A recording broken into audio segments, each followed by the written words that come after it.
So Fletcher, where are you from? Originally from Kelowna, BC. And when I was in Kelowna, I worked in a plywood plant during high school. Became a member of the union and got union wages.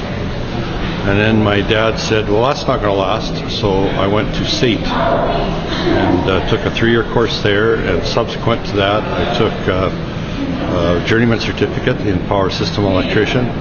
And what has education meant to me? I'm retired now. I have a good pension. And I also, in my working life, had a lot of opportunities to try different things because I had a basement, if you want to call it that. Yeah, it's been able to give you a good foundation to take another step more than just, I shouldn't say just being a tradesperson, but you now have a tradesperson who has an expanded range of talents. Well, you have to be careful when you talk tradespeople with me because I'm also a member of the board of directors for Careers the Next Generation. And trade school is post-secondary education, and if you take that, it also opens up opportunities for you as well. A lot of the millionaires in the world today came through the trades program.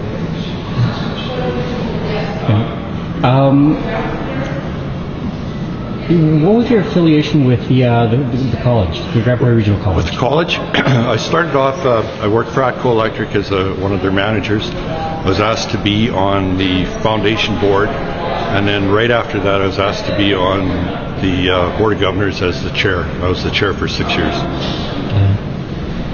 How did you see education at that time?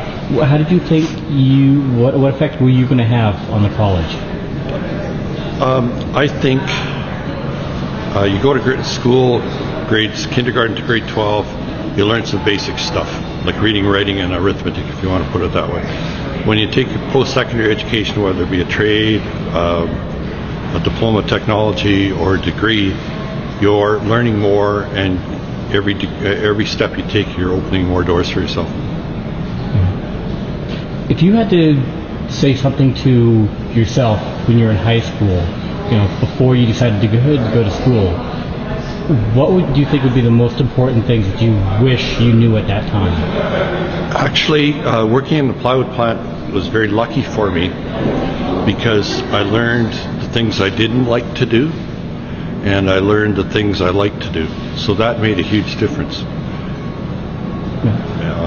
The biggest thing I think is to find out what you like to do, and sometimes you have to take a roundabout way of doing that where you don't do the key things right away, but whatever you like to do and that you can live with it. My dad gave me some advice. He says, I don't care what you do as long as you can make enough money to live the lifestyle that you want legally. And that struck pretty true. Yeah, so for you, that was an investment for who you wanted to be and what you wanted to do. Well, I always have viewed education as an investment. Others have viewed it as an expense, but to me it's an investment in the future, whether it be personal future or the company's future or country's future. Cool. That was excellent. Good. You want that size? Please, yeah.